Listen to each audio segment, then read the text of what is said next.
السلام علیکم ناظرین بہت بڑی خوشی کی خبر ہے کہ پاکستان زمبابوے کے خلاف سیریز جو تھی وہ 2-1 سے جیت گیا۔ میں نے جو پچھلی ویڈیو کی تھی اس میں آپ کو بتایا تھا کہ شرجیل خان بھی کھیلے گے اور سرفراز بھی کھیلے گا اور ان کا بیٹنگ آرڈر تبدیل ہوگا۔ بالکل ویسا ہی ہوا، بالکل ویسا جیسے میں نے پچھلی ویڈیو میں آپ کو بتایا تھا۔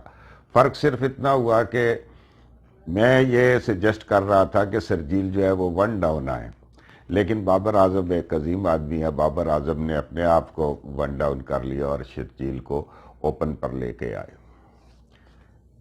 جس طرح ہم نے بات کی تھی سرفراز کی کہ محمد رضوان ایز اے بیٹسمین کھیلیں گے اور سرفراز جو ہے وہ وکٹ کیپر کی حیثیت سے کھیلیں گے، بالکل ویسا ہی ہوا۔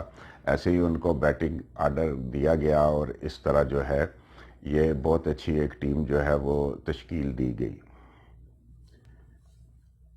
ناظرین، کہنے کو تو یہ لوگ جو ہیں بہت ساری باتیں کر رہے ہیں کہ جی زمبابوے کی ٹیم جو تھی وہ چھوٹی ٹیم ہے، اور دوسری بات یہ بھی کر رہے ہیں کہ پاکستان ایک میچ جو ہے وہ بہت ہی عبرتناک شکست کے ساتھ آ رہا۔ ناظرین، T20 میں ایسا نہیں ہوتا۔ ابھی آپ دیکھیں گے آنے والے دنوں میں کہ جو زمبابوے کی فاسٹ بالنگ میں نے دیکھی، آپ سب لوگوں نے دیکھی، اس میں بہت زیادہ ہم نے چیز یہ دیکھی کہ وہ ٹیم بہت اچھی ہے اور بہت اچھے طریقے سے ابھر کے آ رہی ہے۔ پھر یہ جو 20 اوور کا میچ ہوتا ہے، اس میں کوئی ٹیم اتنی بڑی یا چھوٹی نہیں ہوتی، بہت سارا مارجن ہوتا ہے۔ ایک اوور جو ہے وہ گیم کا پانسا پلٹ دیتا ہے، پھر آپ کے پاس واپسی کی کوئی صورتحال نہیں ہوتی۔ عام طور کے اوپر جو دوسرا بیٹنگ والا ہوتا ہے اس کو بہت زیادہ آسانی ہو جاتی ہے، اور یہ بھی ابھی ایک سوچنے کا مقام ہے کہ T20 میں 80% میچ تو وہی ٹیم جیت جاتی ہے جو دوسری بیٹنگ کرتی ہے۔ بہرحال یہ سیریز جو ہے یہ بہت اچھی تھی، جس میں ہم نے کچھ مائل سٹون جو ہیں وہ عبور کیے، جس میں بابر اعظم کے 2000 رنز تھے، اور بابر اعظم کو بہت بہت مبارک ہو۔ بابر اعظم کے یہ 2000 رن تھے، یہ صرف 2000 رنز ہی نہیں ہے، یہ ایک ورلڈ ریکارڈ ہے کہ بابر اعظم جو ہے یہ پہلی دفعہ اتنے تھوڑے میچز کھیل کے اعظم نے یہ سنگ میل عبور کیا ہے، تو یہ بہت بڑا ان کے لیے اعزاز کی بات ہے۔ محمد رضوان کی آؤٹ سٹینڈنگ کارکردگی تھی، جتنی بھی اس کی تعریف کی جائے وہ کم ہے۔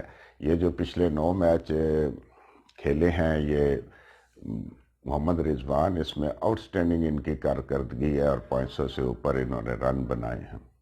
ناظرین، ٹیم جو ہے وہ صحیح ڈگر پہ چل رہی ہے۔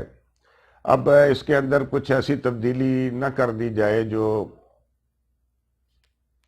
ٹیم کو خراب کر دے، کیونکہ ابھی ایک میچ کی پرفارمنس کے اوپر، ایک چھوٹی میچ کی پرفارمنس کے اوپر ایک کھلاڑی اندر آ جاتا ہے، ایک کھلاڑی باہر چلا جاتا ہے۔ ابھی PSL ہوگا، اس میں بھی ایک پرابلم آ جائے گا کہ اس میں اگر کسی کھلاڑی نے اچھی پرفارمنس کر دی تو اس بنیاد کے اوپر اس کو کہیں گے کہ اس کو ٹیم میں لے کے آؤ۔ پھر PSL ایک اور فارمیٹ ہے، انٹرنیشنل کرکٹ ایک اور فارمیٹ ہے، تو ٹیم کو جو ہے نا اب ایک اس سٹیج کے اوپر آ گئی ہے کہ جہاں پہ آپ کو کھلاڑیوں کو اعتماد دینا ہوگا۔ آپ کو یہ بتانا ہوگا کہ آپ اپنے لیے مت کھیلو، ٹیم کے لیے کھیلو، اب آپ ٹیم کا حصہ ہو، اور آپ کا یہ بیٹنگ آرڈر ہے اور اس کے اوپر آپ نے رہنا ہے۔ اگر اسی طرح ٹیم جاتی رہی آتی رہی، اب ایک میچ کے لیے آصف علی آئے گا، ایک میچ کے لیے حیدر علی آئے گا، ایک میچ کے لیے سرفراز احمد آ جائے گا، تو وہ سارے یہی کوشش کریں گے کہ میں کوئی ایسی کارکردگی کر جاؤں کہ جس کی وجہ سے میں ٹیم کا حصہ بن جاؤں، تو وہ اس چیز کی کم پرواہ کریں گے کہ ٹیم ہارے یا جیتے، وہ اپنی انفرادی کارکردگی کی طرف توجہ جو ہے وہ دینا شروع کر دیں گے۔